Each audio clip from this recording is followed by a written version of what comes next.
Hello friends. Today हम Indian polity subject में study out करेंगे और इसमें हम स्पेसिफिकली कौन सा टॉपिक करेंगे, that is fundamental rights. Okay. जो हमारे जो फंडामेंटल राइट्स हैं, ये हमारा जो यूपीएससी सिविल सर्विस की हम जब प्रिपरेशन करते हैं तो उसमें बहुत ही इम्पोर्टेंट टॉपिक है और इसमें जो भी होगा हम उससे स्टडी आउट करेंगे।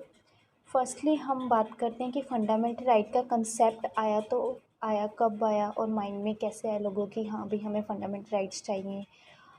बेसिकली इसकी जो हमने कहते हैं ना कि जो ये इसकी कुछ ना कुछ होता है कि जहाँ से हम सोचते हैं कि हाँ भी ऐसा राइट होना चाहिए। फर्स्टली जैसे कि जो हमारा एक होता था जब अंग्रेज़ों का टाइम था, इंग्लैंड बिल ऑफ राइट्स 1689। यहाँ से हमें इंस्पिरेशन मिली, हिस्टोरिकली एग्जाम्पल है ये हमारे कि हमें ह्यूमन राइट्स चाहिए और जो कॉन्स्टिट्यूशन है हमारा वो इसे गारंटी दे कि जो हमारे जो फंडामेंटल राइट्स हैं वो हमें होने चाहिए। जो अंग्रेज़ों ने जो बिल पास किया था फंडामेंटल राइट्स का, वहाँ से हमें पता चलता है। Another one example that is United states के जो बिल ऑफ राइट हैं, वहाँ से हमने सीखा कि हमारे फंडामेंटल राइट्स होने चाहिए।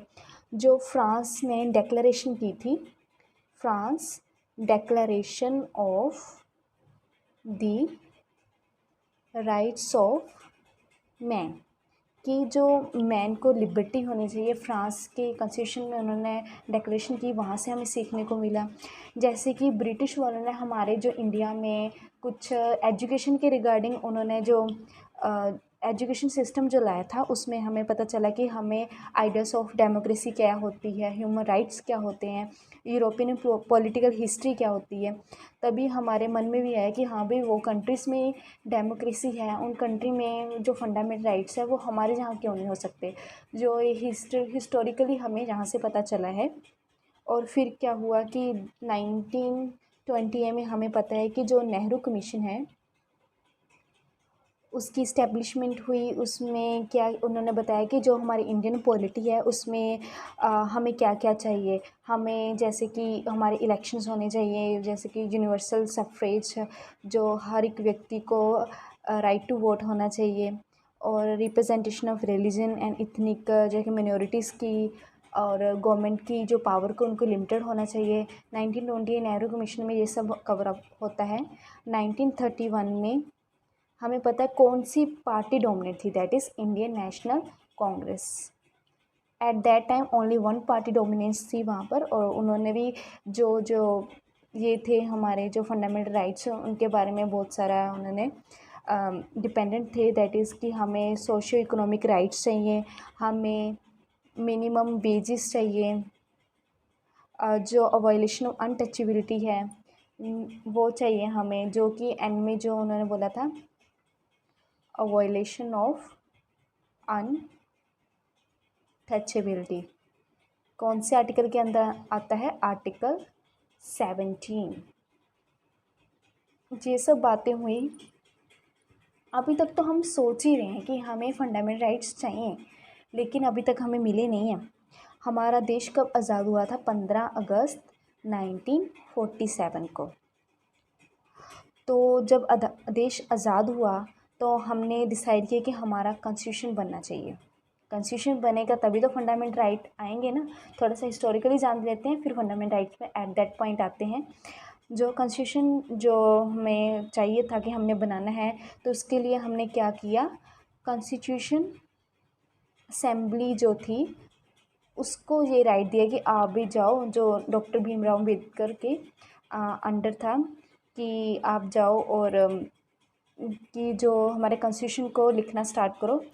तो फिर फाइनली जैसे कि उसमें नोटेबल डेवलपमेंट कब आई थी, दैट इज़ 10 दिसंबर 1948। ये डेट क्यों इम्पोर्टेंट है, बिकॉज एट दैट टाइम जो यूनाइटेड स्टेट्स की यूएन जनरल असेंबली थी, फर्स्ट टाइम क्या हुआ, उन्होंने यूनिवर्सल डिक्लेरेशन कर दी कि ह्यूमन राइट्स की अपने कॉन्स्टिट्यूशन में। तो जो हम बातें तो करते थे कि हमें फंडामेंटल राइट्स होने चाहिए, ये बहुत इंपॉर्टेंट है, लेकिन first time in the history that is on 10 दिसंबर 1948 में यूएन जनरल असेंबली ने ये कह दिया कि हाँ भाई अब ये राइट्स जो हैं रिटर्न उन्होंने लिख दिए कि ये राइट्स होंगे, और रेस्ट ऑफ द कंट्रीज़ को भी बोला कि आप इसे अडोप्ट कर सकते हैं। तो ये जो हमारा फंडामेंटल राइट है ये क्यों इतना इम्पोर्टेंट है, बिकॉज कि जो हमने बनाया rule of law that is checks और बैलेंसेस आते हैं, जुडिशरी रिव्यू आता है, ये सब तो ठीक है, लेकिन जो जो इसकी फाउंडेशन है वो कहाँ से होती है, फंडामेंटल राइट से होती है। ठीक है, fundamental rights serve as the foundation of the rule of law. कैसे कि ये क्या करता है, चेक्स करता है arbitrary action of the state. जो एक्शन स्टेट के होते हैं उस पर चेक्स करता है कि फंडामेंटल राइट के, और इसे रूल ऑफ लॉ तभी तो ये सक्सेसफुल हुआ है।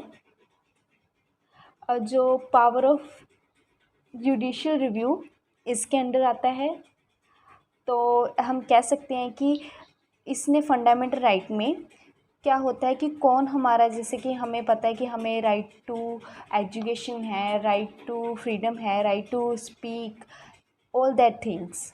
अगर कोई हमें वॉयलेट करता है इन राइट्स को तो हम कहाँ पर जाएंगे, हम जो हमारा जो जुडिशली है, जो जुडिशियल सिस्टम है वो हमारी इस राइट्स को सेव करके रखता है, वही इन राइट के लिए आंसरेबल है कि हमारा कोई राइट को वॉयलेट नहीं होना चाहिए। तो फिर हम कह सकते हैं कि ये जुडिशियल क्या है, गार्डियन है हमारे राइट्स का, और ये सब का किस में आता है, अंडर रूल ऑफ लॉ में आता है।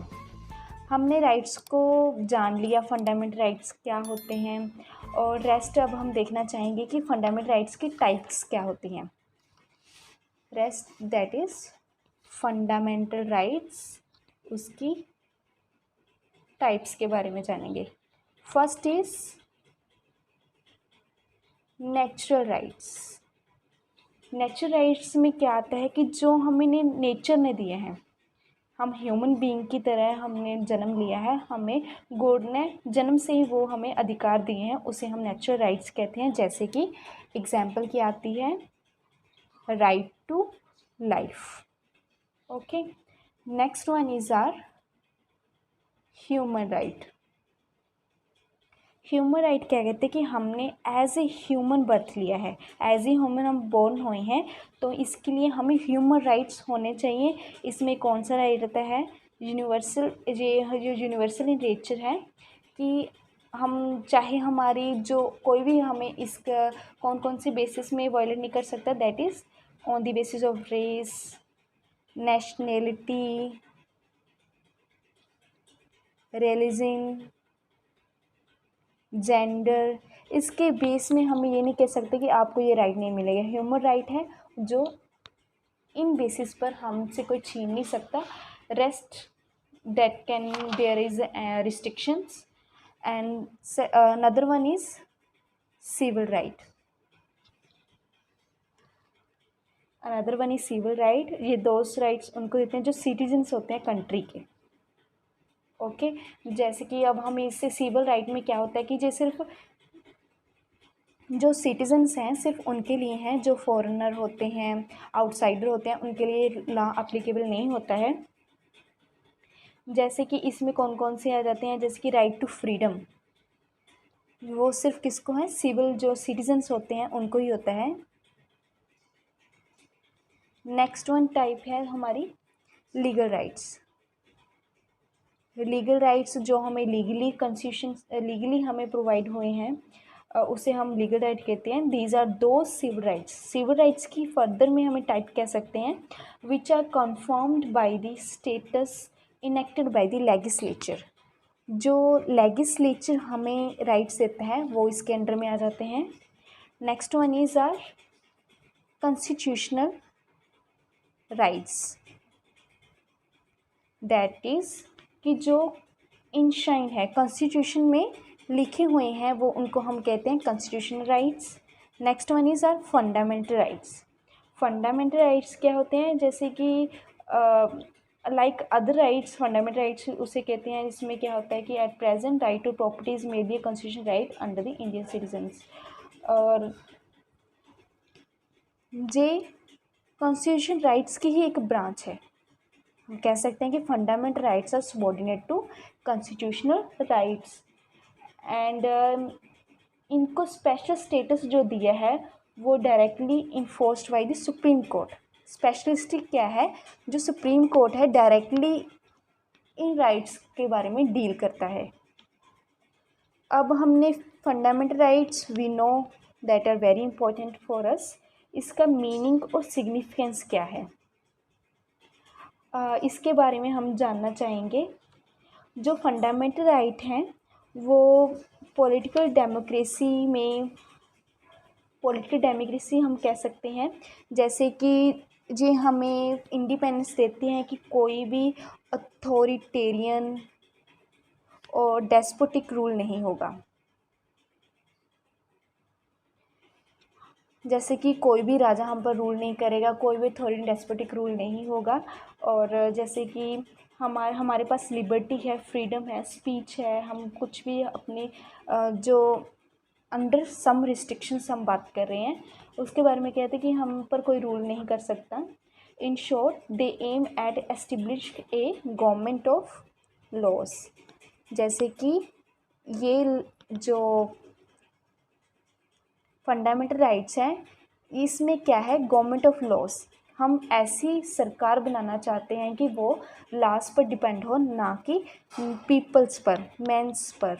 जो जो जनता है वो नहीं होगी, जो हमारे लॉज होंगे जो कॉन्स्टिट्यूशन में लिखे हैं उसके अकॉर्डिंग ही हम वर्कआउट करेंगे, उसके अकॉर्डिंग ही रूल्स बनेंगे और इम्प्लीफाई। और जो भी फंडामेंटल राइट्स हैं इसके बारे में बात की है उन्होंने।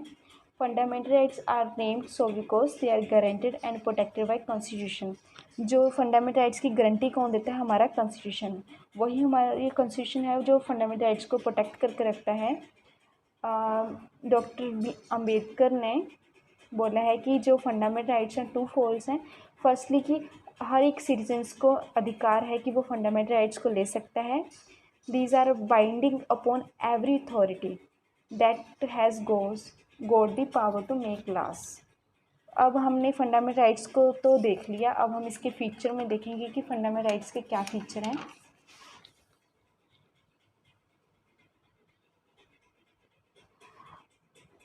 कहते हैं कि जो फंडामेंटल राइट्स हैं some are basically only given to citizens. ऐसा नहीं कि फंडामेंटल राइट्स हैं वो सभी को है, फॉरेनर के लिए अलग होंगे, लीगल पर्सन्स के लिए अलग होंगे, जो फैक्ट्रीज वगैरह जो कंपनीज लगाते हैं, सिटीजन्स के लिए अलग हैं। नॉट एब्सोल्यूट इन नेचर, ये एब्सोल्यूट नहीं है बट क्वालिफाइड है।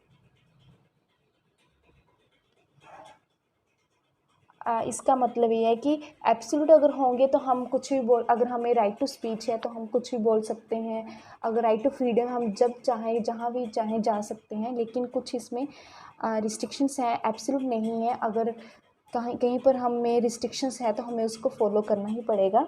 उसके बारे में हमने बताया कि इसमें सम ग्राउंड्स ऑन दी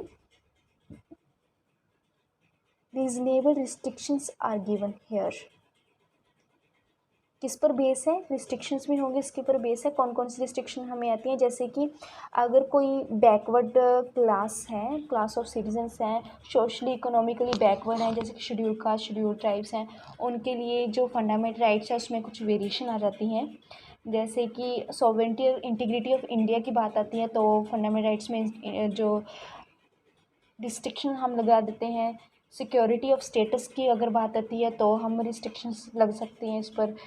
तो इसके बारे में उन्होंने बताया है कि most of them are available against the arbitrary action of the state, कि जो एक्शन होते हैं आर्बिट्रेरी स्टेट्स के उसके अगेंस्ट में है जो फंडामेंटल राइट्स हैं। जैसे कि प्राइवेट इंडिविजुअल्स हैं, अगर कोई चाहे कि हम प्राइवेटली किसी के पास बहुत सारा पैसा है और कहे कि हम मेरा तो फंडामेंटल राइट है कि मैं कोई भी प्रॉपर्टी खरीद सकता हूँ, अगर वो ट्राइबल एरिया के पीपल को तंग करना चाहे तो जो हमारे फंडामेंटल राइट हैं उनमें को दिया है गया कि कोई भी जैसे कि रिस्ट्रिक्शंस हैं कि आप ऐसे नहीं कर सकते हो। जो प्राइवेट इंडिविजुअल्स हैं वो इतना अपना जो फ्रीडम है अपने तक ही रखें, किसी और को फ्रीडम को वो टच नहीं कर सकते, वायलेट नहीं कर सकते किसी और की। और जो फंडामेंटल राइट्स हैं जो दो तरह के हैं, जो पॉजिटिव नेचर के हैं और नेगेटिव नेचर के हैं।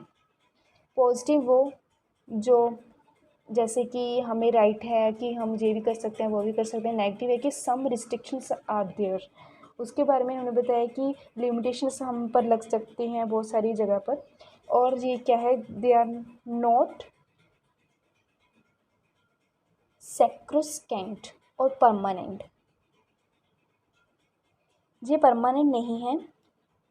जो पार्लियामेंट है अगर चाहे तो फिर कॉन्स्टिट्यूशन अमेंडमेंट एक्ट के ज़रिए वो इसमें वेरिएशन ला सकती है, लेकिन शर्त क्या है कि वो बेसिक जो स्ट्रक्चर है कॉन्स्टिट्यूशन की उसको हर्ट नहीं करेगी। इसके बारे में बात की है उन्होंने कि जो फंडामेंटल राइट्स हैं ऑल द टाइम तो हमारे साथ रहते हैं,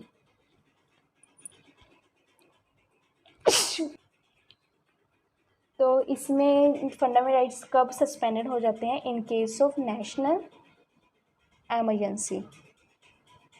अगर नेशनल एमरजेंसी की बात होती है, इंटरनल और एक्सटर्नल डिस्टर्बेंस आ जाती हैं तो फंडामेंटल राइट्स जो हमारे यहाँ वायलेट हो जाते हैं और सस्पेंड हो जाते हैं। लेकिन किसको छोड़कर, आर्टिकल 20 और 21 को छोड़कर जो आर्टिकल सस्पेंड किए जाते हैं। और इसमें और बताया है कि जो फंडामेंटल राइट्स हैं जो हमने बात कर ली कि एब्सोल्यूट नेचर है, क्वालिफाइड है। और नेक्स्ट हम वीडियो में बात करेंगे कि फंडामेंटल राइट्स कौन कौन से हैं, और ये हम एक एक फंडामेंटल राइट को अलग अलग से स्टडी आउट करेंगे। हमारे कॉन्स्टिट्यूशन में टोटल आर्टिकल 12 से लेकर 35 तक जितने भी आर्टिकल हैं वो फंडामेंटल राइट को डील करते हैं। और ये हमारे जो पार्ट 3 ऑफ कॉन्स्टिट्यूशन है, और अलग अलग आर्टिकल हम अलग अलग वीडियो में जो हम स्टडी आउट करेंगे। Rest, thank you.